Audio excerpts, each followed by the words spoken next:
যে ধাপে ধাপে চিন্তা করতে হবে, যে রেস্কিউ, তারপরে ত্রাণ, তারপরে এই যে রিহ্যাবিলিটেশন, আমাদের পুনর্বাসন, স্বাস্থ্যের বিষয়গুলো।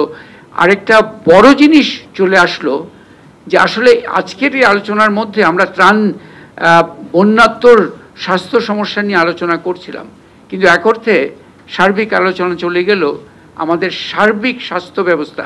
বন্যা নয়, বন্যা চলে গেল, তারপরেও যে স্বাস্থ্য ব্যবস্থার নানা ঘাটতি আছে, এই যে মহিলারা ইয়েতে এনসিডি মানে উচ্চ রক্তচাপের মধ্যে আছেন তারা, এবং আমাদের নানা ধরনের স্বাস্থ্য খরচ বিশাল একটা বোঝা আমাদের জনমানুষের উপর। এই যে সার্বিক যে স্বাস্থ্য ব্যবস্থাকে জনমানুষের জন্য একটা কার্যকর সিস্টেম হিসাবে তুলে ধরা, সেই পর্যায়েও কিন্তু আলোচনাগুলো এসছে। একটা আলোচনা খুবই আই থিঙ্ক সবারই চিন্তার মধ্যে আনা দরকার, যে এই সংকট এবং বিশেষ করে এই যে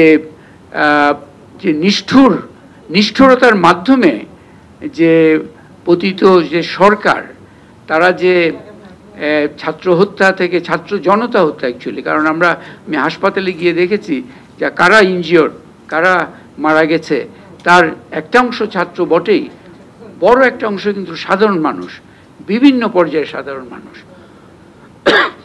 দরিদ্র সাধারণ মানুষ। তো এই জায়গায় আজকে আমরা বন্যার জন্য এই মেন্টাল হেলথের বিষয়টা করছি। একটা হিলিংয়ের খুবই প্রয়োজন আছে বাংলাদেশের এই মুহূর্তে।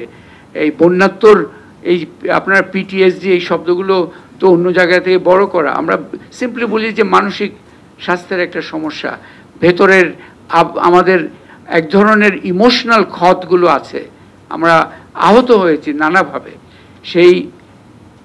সেই ক্ষতগুলো কিভাবে সারানো যাবে সেটাও কিন্তু খুব দরকার। এই যে হিলিং কনভারসেশনস সমাজের মধ্যে, ডেফিনেটলি বন্যার অ্যারাউন্ডে, কিন্তু সার্বিকভাবে আমরা মাঠে গিয়েছি, তখন দেখেছি যে এই যে শুধু আহত এবং নিহত হয়েছে, আহত হয়েছে, হাসপাতালে, তা নয়, এক ধরনের মানসিক ট্রমার মধ্যে কিন্তু বহুজন সমাজের মধ্যে আছে।